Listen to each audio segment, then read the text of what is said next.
Hi everyone and welcome back to my channel. I'm Santiago, an emerging artist living in Melbourne, and today's video is gonna be quite controversial. I want to present a painting that has been hidden for at least 6 months. I've been hesitating a lot to show this painting to you guys because of its political content. Since the painting is presenting violence and suffering and is talking about an ongoing war, I didn't want to make myself the center of the situation or capitalize this in any way, but seeing what has been happening, I think it's time for me to show it, especially because that's the only thing I can do from my standpoint. So I don't intend to provide a geopolitical or historical analysis of the war that has been happening in Gaza. This channel is about art and is not meant to convince anybody to join a side or exploit the suffering of war. What I seek is to present a view through art that can help us foster sensitivity and reflection, so it could allow us to see the conflict not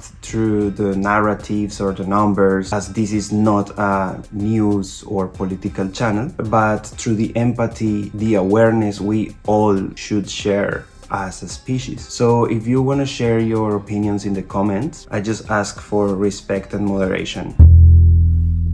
What does art has to do with all of this? So when I saw all the news about what everything has been happening, I was asking myself, how could we as artists step in and provide our points of view through the situation, given the fact that we are not involved, at least the people who is living outside of the conflict, we are not involved there, we are not suffering directly from it. So for me, the role of artists in this society is related to a space of reflection. We can view society holistically, but also from within. And this privileged point of view should be used for analysis, not only intellectually, but also sensitively.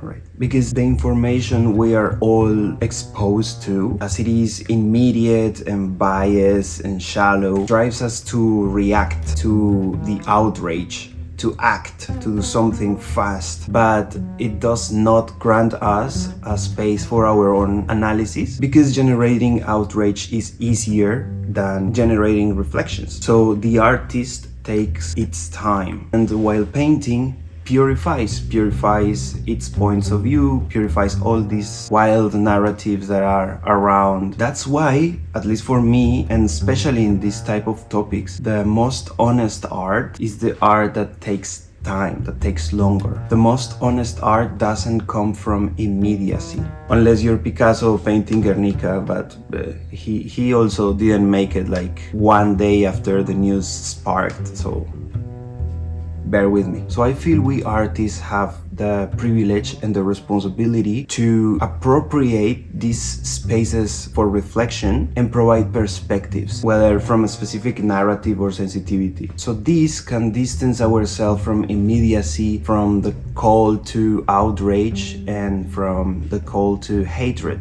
Because in this mediatized and information saturated world, we truly need a space that offers a more conscious, a more humane and compassionate alternative to others' realities. And this is why I decided to publish this video, because art has the possibility to provide solace, light, hope, or an explanation from aesthetics and sensitivity. So this was kind of what triggers me to create this piece.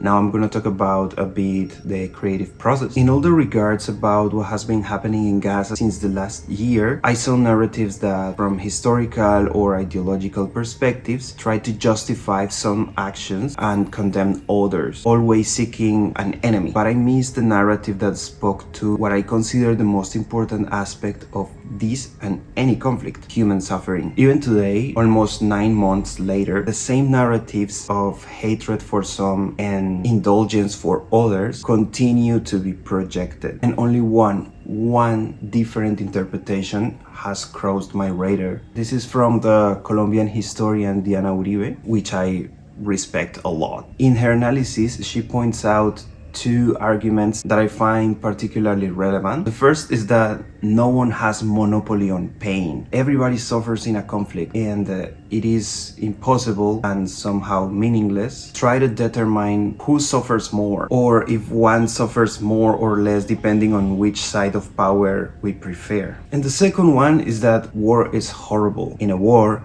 everybody loses. When I began sketching for this piece, I knew I wanted to represent suffering, but also war and its futility, the lack of vision for the future, confusion from different versions of events, and at the same time as the news were inundating us all with more and more bombings, and how on internet everybody started to pick sides, I came up with the archetype of a human body as a symbol of all humanity. Faceless, a face darkened where we could all see ourselves, a face obscured by confusion in the madness of destruction. I won't be the first to say that war is mainly a masculine event.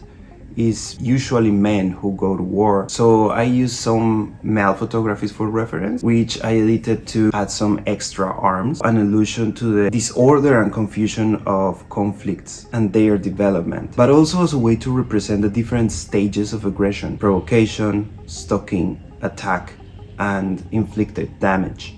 Some of you who has been following my work for a while know I've been placing a lot of importance on the symbolic use of color, and I couldn't make an exception for this painting. The selected tones aim to show the process of decay of flesh when life ends. Wars are horrible, no matter in whose name or against whom they are waged. The destruction that war brings takes the best of our species, the bravest, the most capable, the youngest, the most sacred, the most beautiful, and push those who want to survive to commit horrible things, only to prevail or survive. The foot of a confused and insane giant, crushing a flower without even noticing it.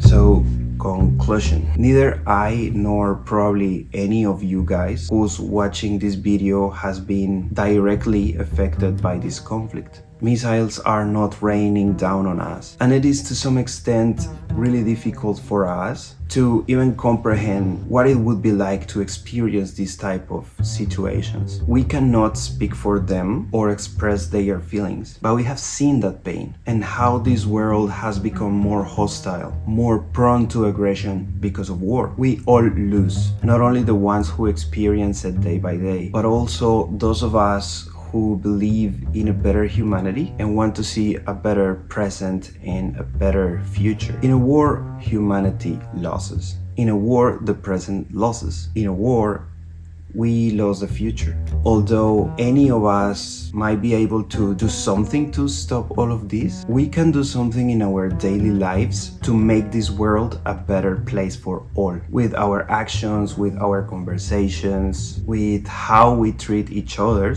especially when we disagree. So even though this war is today's news and it keeps being horrible, I want to believe that together we can build a better future for all. Thank you for watching.